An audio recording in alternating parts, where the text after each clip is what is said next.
창업과 창직의 모든 것, 창창TV 허주일입니다. 저는 지금 카페에 나와 있는데요. 요즘 카페에서 창업하시는 분들도 많고 비즈니스를 카페에서 처리하는 분들도 굉장히 많습니다. 그리고 카페에서 사무실을 창업하는 사람들을 보고 스타벅스 스타트업이라고들 하는데요. 이렇게 카페에 나와서 일을 하다 보면 그 적당한 소음과 또 이런 감미로운 음악 때문에 업무 효율이 더 높은 게 사실이에요. 다양한 방식, 다양한 장소에서 자유롭게 사업을 할 수 있다는 점에서 장점이 있죠.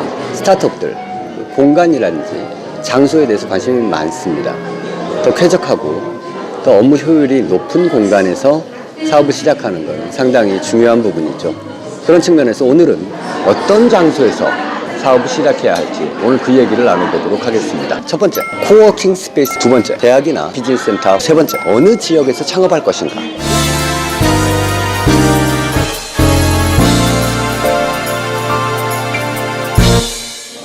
요즘 창업 장소로 가장 핫한 장소는 뭐니 해도 위워크입니다. 콩으로 빌려서 무선 인터넷이라든지 프린터, 팩스, 복사기 같은 사무용 기기뿐만 아니라 카페 같은 공간이라든지 회의실도 공유하는 공유 사무실, 코워킹 스페이스 또는 비즈니스 센터라고 합니다.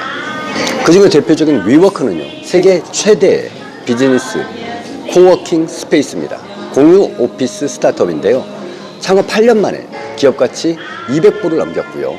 소프트뱅크의 손정희 회장도 44억 불이나 투자한 유망 스타트업 기업입니다.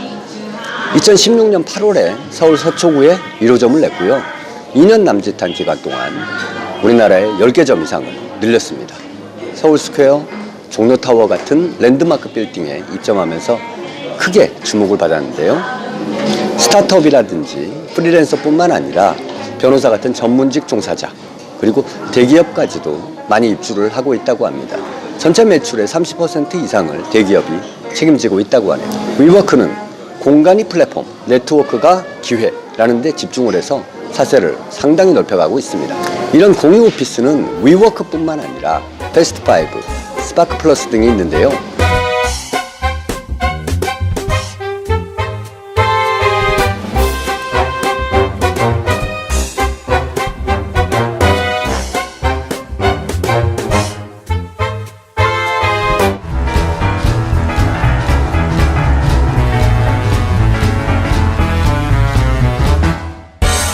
이런 코워킹 스페이스와 계약해서 사무실을 이용하는 방식은 크게 보면 세 가지로 나눌 수가 있습니다.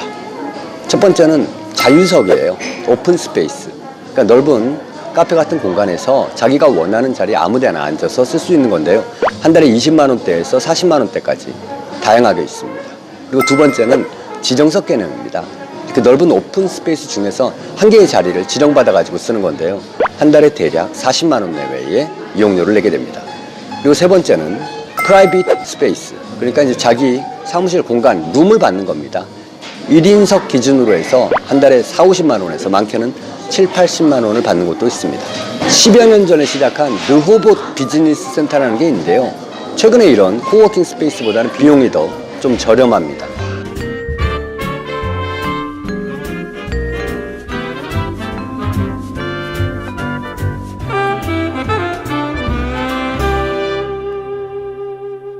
인원이 한두 명 정도밖에 안 되는 초기 스타트업이라면은 이런 코워킹 스페이스를 활용해 보는 것도 의미 있다고 생각합니다. 스타트업이라든지 프리랜서들이 모이는 공간이기 때문에 자연스럽게 네트워킹을 활용할 수도 있고요. 또 오며 가며 비즈니스 기회가 형성될 기회도 있습니다. 게다가 각 비즈니스 센터마다 비즈니스 관련된 모임이라든지 교육을 제공하기도 합니다. 근데 한두 명이 사무실 룸을 쓰려면요, 한 달에 100만 원 이상이 들기 때문에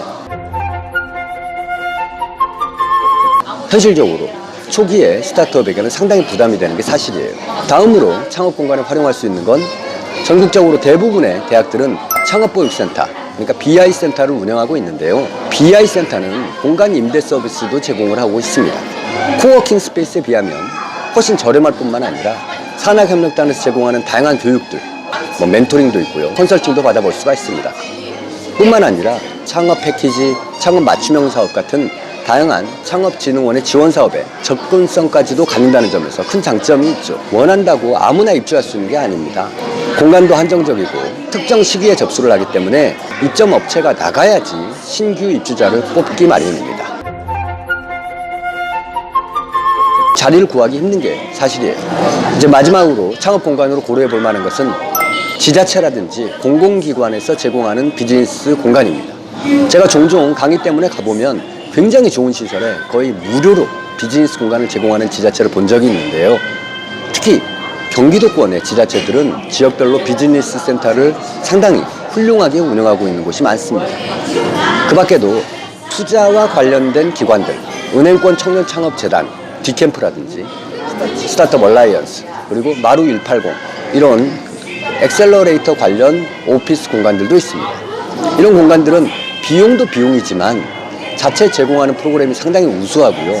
네트워킹 행사라든지 또 IR, 피칭 행사들이 상당히 많습니다. 비즈니스와 직접적으로 연결될 수 있는 기회가 많다는 거죠. 지금까지 창업 공간에 대해서 얘기를 나눠봤는데요. 마지막으로 정말 중요한 건 꼭 한 가지를 얘기하고 싶습니다. 꼭 서울에서 창업할 필요가 있는가? 이 얘기를 하고 싶어요. 코워킹 스페이스들은 대부분 서울에 집중되어 있는데 서울 이외의 수도권의 다른 도시들은 직접적으로 스타트업을 지원하고 있거든요. 제가 알기로 성남이라든지 용인이라든지 안양이라든지 부천 같은 곳은 지역별 산업재단에서 자금 지원과 함께 교육이라든지 홍보, 해외 전시회 같은 지원 사업들도 상당히 많이 하고 있습니다. 게다가 창업 지원 사업이나 연구개발 사업 같은 경우에는 지역별로 중기청에서 접수를 하고 선정을 하기 때문에 경쟁률이 너무 높은 서울보다는 오히려 충청이라든지 전라도, 경상도 같은 지역에 본사를 두고 서울 사무소로 사업을 진행하는 것도 초기에 정책 자금을 활용하는 데 있어서 상당히 좋은 전략이 아닐까 하는 생각도 합니다. 가령 중기부 R&D 지원 사업 같은 경우에는 서울, 경기 같은 경우에는 수십 대 1이에요. 그런데 전라 지역 같은 경우에는 경쟁률이 굉장히 낮다고요. 심지어는 신청만 하면 그냥 선정된다고도 해요. 지금까지 창업 어디서 시작할 것인지에 대해서 얘기를 나눠봤는데요. 사실 사무실 좋다고 사업 잘 되는 거 아니잖아요. 그리고 커피 맛있다고 비즈니스 성공하는 거 아니지 않습니까?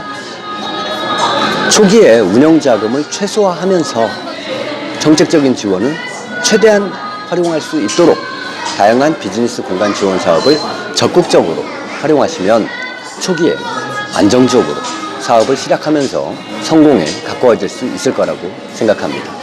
지금까지 창업과 창직의 모든 창창TV의 허준이었습니다.